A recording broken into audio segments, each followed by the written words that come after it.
not even being able to reach certain parts of my body because I'm so goddamn big. I need this help a little bit to clean myself. You know, wiping just my ass. Because I mean, ain't gonna lie, I'm aiming for the greatest. Niggas always told me I would make it. Make her alone, she loving on the phrase. YouTube, it's your boy Relly, man, back with another video, man. Hope y'all been progressing, doing better, taking 2 steps forward, not back. You feel me? BTY better than yesterday, and Jimmy Big always per usual. And I feel like this video here we about to watch today is about to get me in trouble. I really do. I really feel like it's about to get me in trouble because this is the problem with fat people. Yes. I feel like this video gonna get me in trouble. It's our man's 40 Shams yet again. You feel me? He dropped another banger, I'm assuming, but this video might get me in trouble, and I'm scared to watch this. I ain't gonna lie, I'm scared to watch this. But let's just see what it's about. You know what I'm saying? Let's see what it's about. Just because I'm fat, that doesn't invalidate the things that I say. Oh God! All right, here we go. This is gonna be a long one. 8 minutes and 16 seconds.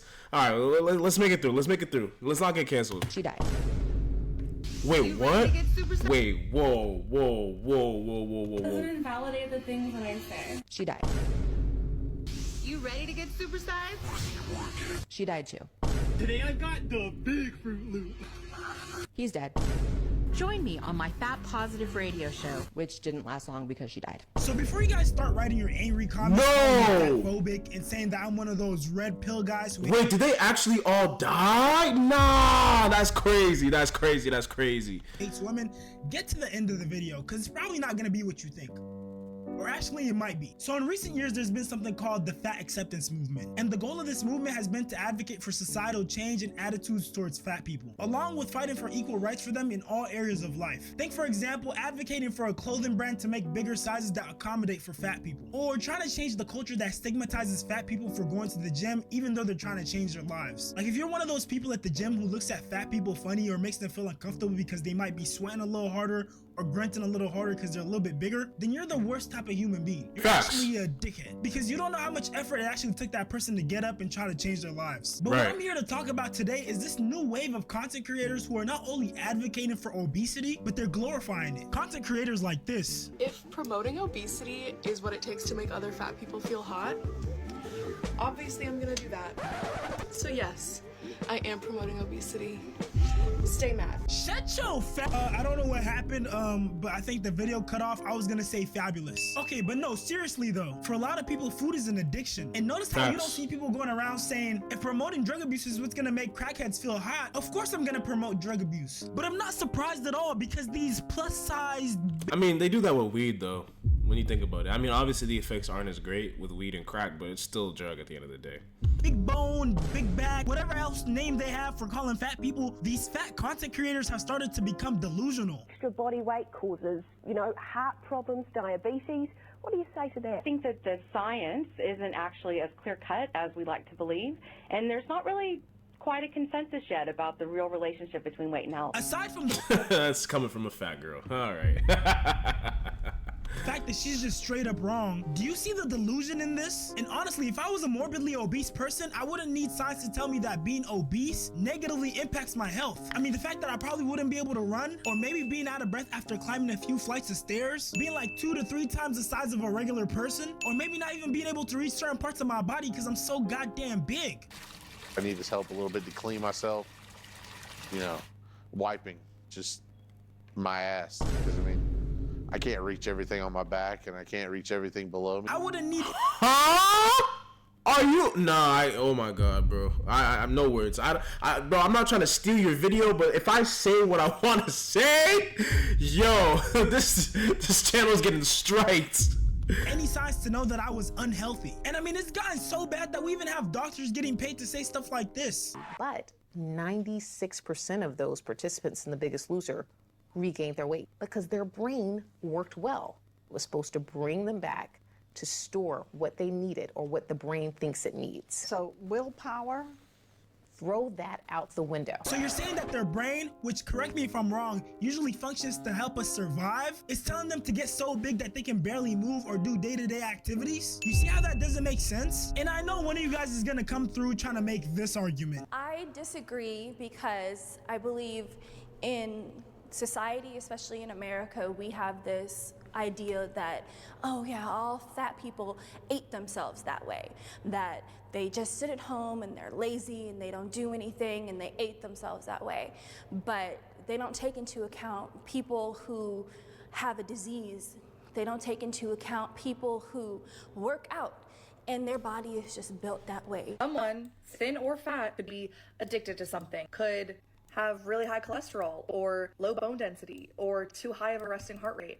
They might have a chronic illness or other autoimmune disease.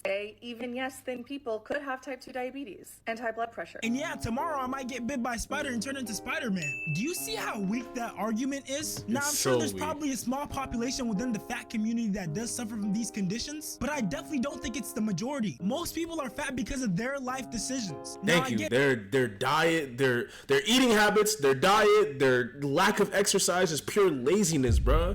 Like, I used to be chubby myself, bro, and it was all because of me, bro. I'm not blaming my generations from 20 years ago, or 20 years ago, you know what I'm trying to say, you know what I'm trying to say. But like, you get the point. Like, come on, bro. These excuses are so weak and sad, bro. It's so sad. People are just so lazy. Americans don't want to do anything, bro. They don't want to do anything.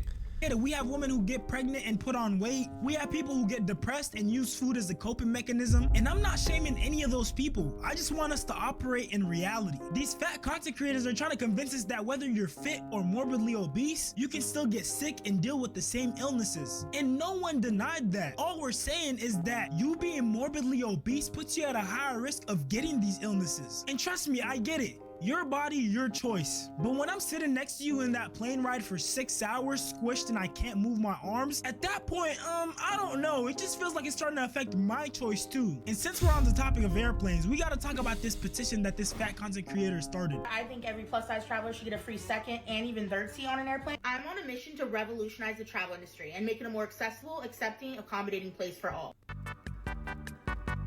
It's discrimination. Discrimination, right? Wow. You gotta go through that bitch sideways, bro. First of all, at the end of the day, an airline is a business. Right. So for you to think that they're gonna give up 2-3 seat spaces up for free, newsflash, buddy, that ain't happening. And I hate how she's so comfortable trying to inconvenience the rest of society due to her poor eating decisions. And honestly, this lady right here might be my least favorite fat content creator. Said to me, well, have you eaten? And I said, yeah, I had some pizza earlier. And they said, you need to eat something like a bit more healthy. At Staples, we're experts in your world of work. We go beyond office supplies with furniture, break room, clean. Now, there are a few words that I don't allow when somebody comes into my house, and healthy is one of them. And you know what irks me the most?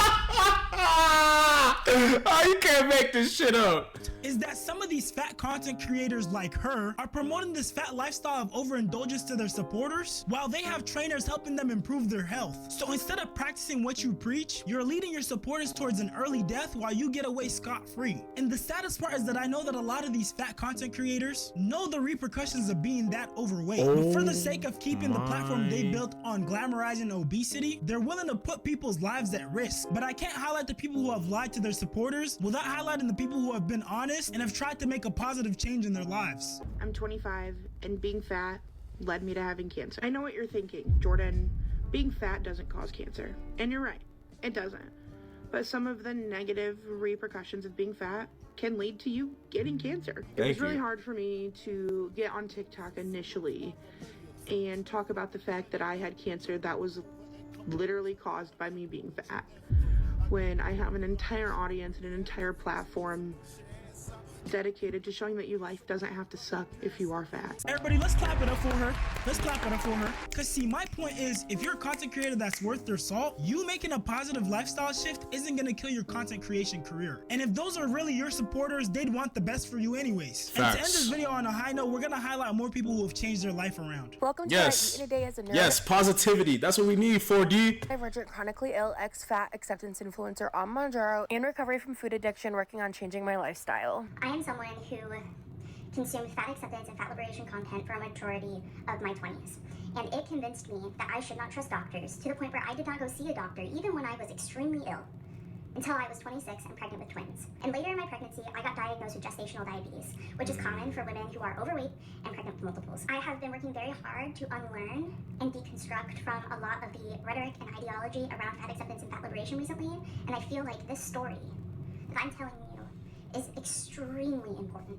Fat acceptance rhetoric is incredibly dangerous. Facts. Now, for any people watching this who are struggling with their weight, please don't think I was trying to belittle you with this video. I truly think that you should love yourself at whatever weight that you are, but at the same time, I think you should want better for yourself, not only for you, but for the people who love you as well. With that being said, if you made— Nah, that's a W video, bro. Round of applause, bro. Round of applause for 4 of these, bro. That's a W video. Honestly, the beginning of that video I was really gonna be mad, but you know, it progressively just kept steady going up and up. Because it's like, bro, like this fat acceptance thing, I feel like this started like 5-6 years ago. Actually, no, I don't know when Nikocado Avocado got big, but it started with him. I feel like doing all these mukbangs and all this crazy stuff, and he gained all this weight, but then I'm pretty sure he lost it all or something. I don't know, doing some weird social experiment. But fat acceptance is not okay, bro. I feel like. What's the line? People say it's okay to be fat, but it's not okay to stay fat. Something like that. I kind of like that, because it's like, bro, everyone has their time where, you feel me, where they go through a little pudgy stage. You know what I'm saying? But you just gotta work to get it off. You gotta work to get it off. I'm not saying you're worse than the next person because you're fat, but don't try to make it seem like it's this great thing and it's a good thing to be fat rather than be healthy. Why are we pushing negative agendas to the public? You know what I'm saying? Because then you're gonna have a little kid thinking it's okay to eat fast food and sugar and all these preservatives and additives like all the time, when it's just not, because it's really killing you and it's gonna destroy them and their family. You know what I'm saying? But with that being said, bro, BTY, be better than yesterday. DBA, dreaming always. Make sure you take 2 steps forward, not 2 steps back. Progression over regression. I'ma see y'all soon. Stay blessed. And you made it this far, pull up to the Twitch, link in the description. They can't stop me, they can't hold me. 2-4, bitch, I'm great like Kobe. You ain't gang, you remind me of the police.